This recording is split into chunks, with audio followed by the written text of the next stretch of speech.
পুৱাৰ প্ৰতিবাদত উত্তাল হৈছে গুৱাহাটীৰ খানাপাৰা প্ৰাথমিক বিদ্যালয়ৰ মধ্যাহ্ন ভোজন ৰান্ধনী সহায়িকাৰ সন্থাই সাব্যস্ত কৰিছে প্ৰতিবাদ। আমি এই মুহূৰ্তৰ পোনপটীয়া সম্প্ৰচাৰ সংযুক্ত হৈছো আমাৰ সতীৰ্থ সাংবাদিক ইমৰান হুছেইনৰ সৈতে। ইমৰান, আপোনাৰ ওচৰলৈ আহিছো, সবিশেষ আপোনাৰ জৰিয়তে জানিব চেষ্টা কৰিম।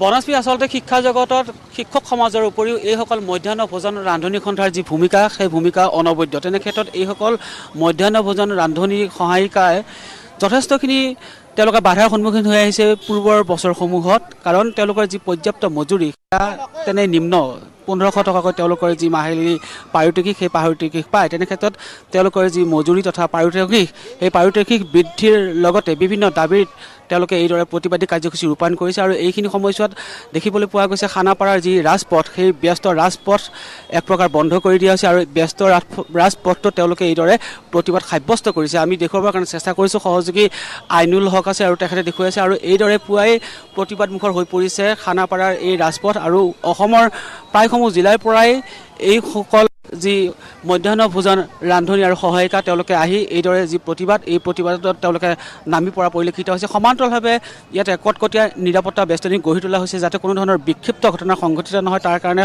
সতৰ্ক দৃষ্টি ৰাখিছে প্ৰশাসনে। তেনে ক্ষেত্ৰত এইদৰে আচলতে যি নিৰাপত্তাৰক্ষী সেই নিৰাপত্তাৰক্ষী মোতায়েন কৰা হৈছে। তাৰ উপৰিও এইসকল যি ৰান্ধনী তথা সহায়িকা সেই দৃশ্যপট আমি দেখুৱাবৰ কাৰণে চেষ্টা কৰিছোঁ। আৰু প্ৰথমতে এটা বিশেষ দৃশ্যপট দেখুৱাবৰ কাৰণে সহযোগী আইনুলক মই অনুৰোধ জনাইছোঁ।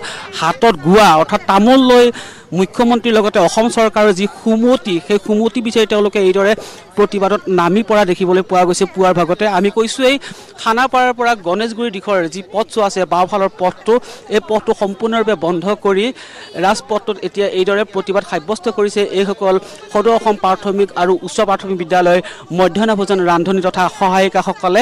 আৰু এইদৰে আচলতে পুৱাই তেওঁলোকে এই যে প্ৰতিবাদ এই প্ৰতিবাদত নামি পৰা পৰিলক্ষিত হৈছে। বাইদেউ অলপ কথা পাতিব বিচাৰিছোঁ। পূৰ্বতে আপোনালোকে অজস্ৰ প্ৰতিবাদ সাব্যস্ত কৰিছে, সচলৰ কথাটো ক'ব নালাগেই। তাৰ উপৰিও যি সময়ত সিদ্ধাৰ্থ ভট্টাচাৰ্য শিক্ষামন্ত্ৰী আছিল তেওঁৰ বাসগৃহৰ সন্মুখতো আপোনালোকে প্ৰতিবাদ সাব্যস্ত কৰিছিল, কিন্তু এতিয়াও প্ৰতিবাদ কিন্তু কোনো ধৰণৰ কাৰ্যক্ষেত্ৰত বাস্তৱিত হোৱা নাই আপোনালোকৰ দাবীসমূহ কি ক'ব? তেওঁলোকে কয় নাৰীসকলৰ দুখ বুজে, তেওঁলোকে বহুত ভাল ভাল কাম কৰি আহিছে। শিক্ষামন্ত্ৰী ডাঙৰীয়াও ভালকৈ আলোচনা কৰিছিলে, মিছন সঞ্চালকো কৰিছিলে, কিন্তু এতিয়া আমি মুখ্যমন্ত্ৰী ডাঙৰীয়াক মৰমৰ মামাক আমি লগ কৰিবলৈ আহিছোঁ। আমাক আজি 2 মিনিট সময় দিয়ক। আমাক যদি লগ নকৰে আমি ইয়াৰ পৰা উঠি নাযাওঁ। গতিকে আমাৰ যেতিয়ালৈকে মামাই লগ নকৰে তেতিয়ালৈকে আমি ইয়াৰ পৰা আজি উঠি নাযাওঁ। আমি আজি মামাৰ লগতহে আমি আলোচনা কৰিম। আপোনালোকে হাতত তামোল পান নিছে, এই তামোল পানৰ বিশেষত্বটোৰে কি বুজাব বিচাৰিছে? তেখেতক এইটোৱে আমি তেখেত ভকত এজন, তেখেতক আমি মাতিবলৈ আহিছোঁ। আমি তামোল পাণ দি তেখেতক আমি এইটো কাৰণে আগবঢ়াই নিবলৈ আহিছোঁ যাতে আমাৰ ৰান্ধনীসকলৰ দুখ বুজি পায়। সেইকাৰণে আমি মামাক তামোল পাণ দি আমি নিমন্ত্ৰণ কৰিবলৈ আহিছোঁ। আমাৰ ৰান্ধনীসকলৰ তেওঁ গুৱাহাটীতে আছে, তেওঁ 2 মিনিট সময় আমাক দিয়ক। যদি নাৰীসকলৰ দুখ বুজি পায়, যদি আই মাতৃসকলক ভাবে নিজৰ মাতৃ বুলি, তেতিয়াহ'লে তেওঁ আহিব। বাইদেউ, আপোনালোকৰ যিসমূহ কাৰ্য এজন শিক্ষক বা শিক্ষয়িত্ৰীতকৈ কোনো গুণে কিন্তু কম নহয়, তেনে ক্ষেত্ৰত ইমান দিনে ইমানসমূহ দাবী এই দাবীসমূহ পূৰণ নকৰাৰ কাৰণ কি বুলি ভাবে চৰকাৰে? তেওঁলোকে পূৰণ নকৰাৰ কাৰণ চৰকাৰেহে জানিব, আমি নাজানো নহয়। আমি নাজানো, আমি মাত্ৰ জানো আমি পৰিশ্ৰম কৰিছোঁ, আমি মজুৰি পাব লাগে, কথা সিমানে।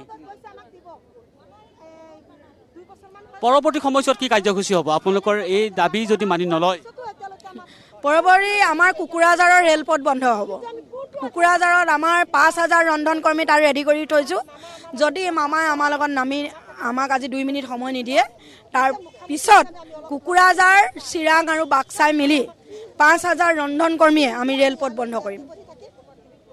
আৰু অন্যান্য আমি ৰেলপথ প্ৰথম বন্ধ কৰিম, তাৰপিছত আমি যি কৰিম আমি জনাম আপোনাক। নিশ্চয়কৈ আচলতে তেওঁলোকে যি কুকুৰাঝাৰৰ ৰেলপথ অৱৰোধ কৰি আচলতে তেওঁলোকে প্ৰতিবাদ সাব্যস্ত কৰিব বুলি হুংকাৰ দিছে। আৰু এইদৰে আচলতে মই পুনৰবাৰ সহযোগী আইনুলক দেখুৱাবৰ কাৰণে অনুৰোধ জনাইছোঁ। পুৱাৰ ভাগতেই প্ৰতিবাদত নামি পৰা পৰিলক্ষিত হৈছে এইসকল সদৌ অসম প্ৰাথমিক আৰু উচ্চ প্ৰাথমিক বিদ্যালয়ৰ মধ্যাহ্ন ভোজন ৰান্ধনী সহায়িকাসকলে। আমি অন্য এগৰাকী প্ৰতিবাদকাৰীৰ সৈতে কথা পাতিবৰ কাৰণে চেষ্টা কৰিম। বাইদেউ, প্ৰতিবাদৰ ওপৰত প্ৰতিবাদ, কিন্তু এই প্ৰতিবাদৰ ভাষা এতিয়াও চৰকাৰে বুজি পোৱা নাই আপোনালোকৰ পৰা, কি ক'ব? চৰকাৰে প্ৰতিবাদ আমি ইমান কৰি আছোঁ, চৰকাৰে আমাৰ ভাষা প্ৰতিবাদৰ ভাষাটো বুজিয়ে নাপায়। এতিয়া কেবিনেটত আপোনালোকে চাওক কিমান আঁচনি উলিয়াইছে, মামা অৰুণোদয় উলিয়াইছে, আপোনাৰ দুখীয়া মানুহৰ কিমান আঁচনি উলিয়াইছে, কিন্তু আমি ৰন্ধন কৰ্মী কথাটো কিয় ছাৰে মুখেদি নোলায় যে ৰন্ধন কৰ্মীবিলাক যে ইমান চনৰ পৰা কামত নিযুক্তি হৈছে। আমি চাওক, আমিতো বেলেগৰ মানুহৰ ঘৰতো কাম কৰিব যাবলৈ আমাৰ সময় নাই, কেলৈ 9টা বজাৰ পৰা 2টালৈকে থাকিবই লাগে, আকৌ আমাৰ সময়ো শেষ। আমি এইটো আশাত থাকি এতিয়া আজি আমি ইয়াত গুৱাহাটী আহিছোঁ, আন্দোলন কৰিবলৈ বহিছোঁ। আমি ছাৰক মাতিছোঁ, ছাৰে আমাৰ লগত লগ ভাগ কৰক। আমি ছাৰক নিমন্ত্ৰণ জনাইছোঁ, আদৰণি জনাইছোঁ, তামোল দি পেলাই ছাৰে আমাৰ লগত লগ ভাগ কৰক, আমাক আশা দিয়ক। নিজে চকুৰে মুখেৰে চাই আমি কিবা এটা না কিবা এটা আশা লৈ আমি ইয়াৰ পৰা যাম। নিশ্চয় বাইদেউ, তামোল পাণখিলা দেখুৱাই দিয়ক আপোনালোকে। এয়া হাতত তামোল পাণ লগতে কিছু সামান্য পৰিমাণৰ পইচা, এয়া পইচা আগবঢ়াই দিছে মুখ্যমন্ত্ৰীগৰাকীলৈ তথা অসম চৰকাৰলৈ, যাতে অসম চৰকাৰৰ সুমতি উভতীয়া হওক, সেই সুমতিয়ে যাতে তেওঁলোকৰ যিসমূহ সমস্যা আছে সেইসমূহ পূৰণৰ ক্ষেত্ৰত যাতে এটা ইতিবাচক দিশলৈ আগবাঢ়ক, সেয়াই তেওঁলোকে এটা বাৰ্তা দিব বিচাৰিছে। এইখিনি সমস্যাত আচলতে তামোল পাণৰে অনুৰজনৰ পৰিলক্ষিত হৈছে। বাইদেউ, আপোনালোকে 1500 টকা পায় নহয় জানো? সেই 1500 টকাৰে ঘৰ এখন চলাটো সম্ভৱনে? আমাৰ 1500 টকাটো ঘৰ সংসাৰ নচলে, এইটো চবেও জানে, চৰকাৰেও জানে, তথাপিতো চৰকাৰে আমাক চকু দিয়া নাই যে 1500 টকাতো বাইদেউবিলাকে ঘৰ নচলে, আমি কিবা এটা ব্যৱস্থা দিওঁ, একো দিয়া নাই। মামাক ইমানেই কৈ আছোঁ, মামাইতো আমাক চকু মেলি চোৱা নাই।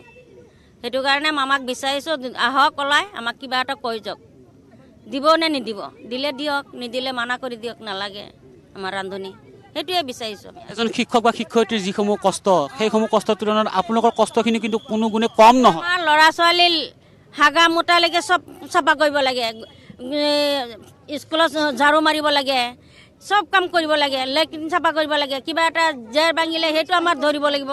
গুণোৎসৱ আহিলে কিমান কাম আছে, কিমান একদম বেৰবিলাক আমাক চাফা কৰাব, আমি ইমান কষ্ট কৰি থাকোঁ। আৰু ছাৰ বাইদেউ আমি চকীদাৰ নাই স্কুলত।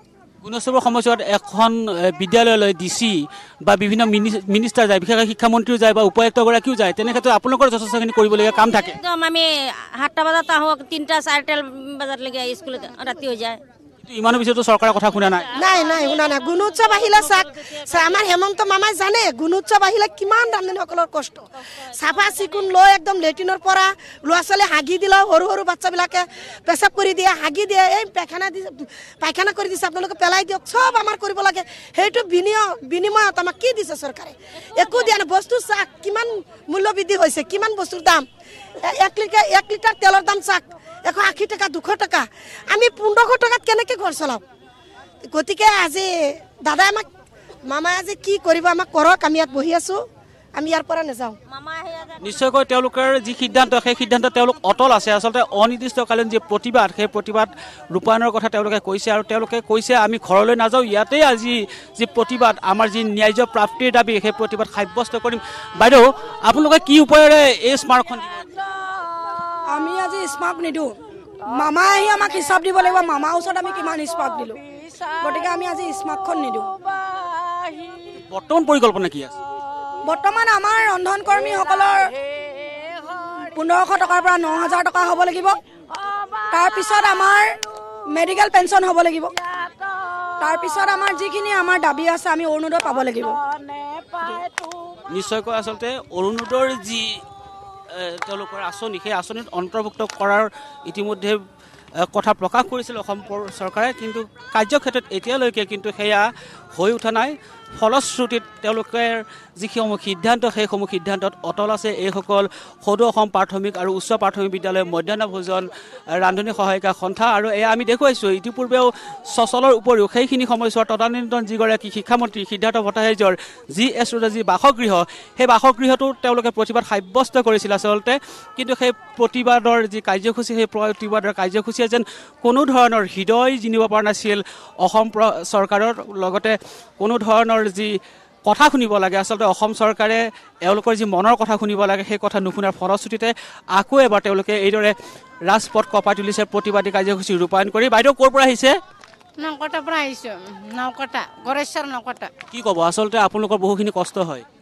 বহুত বছৰ হৈ গ'ল, 2005-ৰ পৰা আমি কাম কৰি আছোঁ এতিয়া আমাক দৰমাটোত তাৰমানে 1500 টকা দি আমি এইটো চলিব নোৱাৰে ন তাৰ কাৰণে আমি এতিয়া লাগি আছোঁ ছাৰৰ মামাৰ লগত মামাই যি কৰে আমাক আজি মামাৰ লগত আলোচনা কৰিব আহিছে আজি তাৰমানে আমি তাৰমানে হেৰিটো তাৰমানে 1500 টকাত আমাৰ নিমিলে পিছত আৰু আমি আজি মামাৰ লগত আলোচনা কৰিব আহিছে 960 টকাৰ কাৰণে আজি আমি আলোচনা কৰিব আহিছে ছাৰ মামাৰ লগত বাইদেউ আপোনাৰ সৈতে কথা পাতিব বিচাৰিছোঁ এয়া এটা ডাঙৰ কাম বুলি ক'ব লাগিব শিক্ষকসকলৰ উপৰিও আপোনালোকৰ যিটো সেৱা এই সেৱাটো এটা ছাত্ৰ ছাত্ৰীসকলৰ শৈক্ষিক দিশত এটা গুৰুত্বপূৰ্ণ ভূমিকা পালন কৰে কিন্তু ইমানৰ পিছতো চৰকাৰে আপোনালোকৰ কিয় দাবীসমূহ কাৰ্যকৰী কৰা নাই এইটো বহুত কেইবাৰ আমি ধৰ্ণাও দিলোঁ কিন্তু আহিলে কয় আৰু দিম বুলি পিছত দৰমহাটো আমাক ঠিকমতে নেদে আমি 2008 পৰা কাম কৰি আছোঁ 1500 টকা দি আমাৰ ঘৰ নচলে তাৰোপৰি আৰু আমাৰ ঘৰত সেনেকুৱা হেৰিও নাই কিন্তু সেইখিনি অনুৰোধ কৰিছোঁ যাতে আমাক দৰমহাটো সঠিকমতে দিয়ে বহুত কষ্ট হয় আমাৰো ইমান 2-3 থালি কেতিয়াবা ভাত বনাব লগা হৈ যায় কিন্তু 4টা বাজে কিন্তু 5টা বাজে ঘৰলৈ যাওঁতে গতিকে আমাক যাতে দৰমহাটো মিলা হিচাপত দে নিশ্চয়কৈ আচলতে তেওঁলোকৰ এটাই প্ৰশ্ন তেওঁলোকৰ যি ন্যায্য প্ৰাপ্তি বিশেষকৈ 1500 টকাৰ পৰা 9600 টকালৈ সেয়া বৃদ্ধিৰ দাবীত আচলতে তেওঁলোকে এইদৰে প্ৰতিবাদ সাব্যস্ত কৰিছে আমি কৈছোঁ যিহেতু নাম প্ৰসংগৰে তেওঁলোকে এই প্ৰতিবাদী কাৰ্যসূচী ৰূপায়ণ কৰিছে আমি দেখুৱাবৰ কাৰণে চেষ্টা কৰিছোঁ হাতত যি তামোল পাণৰ বঁটা সেই বঁটা লৈ চৰকাৰৰ সুমতি বিচাৰি এইদৰে তেওঁলোকে পুৱাই খানাপাৰাৰ যি ৰাজপথ সেই ৰাজপথ কপাই তোলা দেখিবলৈ পোৱা গৈছে ইতিমধ্যে যি মূল পথটো খানাপাৰাৰ দিশৰ পৰা গণেশগুৰিৰ দিশলৈ অহাৰ যি মূল পথটোৰ সেই পথটোৰ বাওঁফালৰ অংশটো সম্পূৰ্ণৰূপে বন্ধ কৰি দিয়া হৈছে আৰু এইদৰে ৰাজপথটোত তেওঁলোকে যি প্ৰতিবাদী কাৰ্যসূচী সেই প্ৰতিবাদী কাৰ্যসূচী ৰূপায়ণ কৰিছে নাম প্ৰসংগ তথা হৰিনামৰ ধ্বনিৰে তেওঁলোকে চৰকাৰৰ সুমতি বিচাৰি এইদৰে প্ৰতিবাদী কাৰ্যসূচীত নামি পৰা পৰিলক্ষিত হৈছে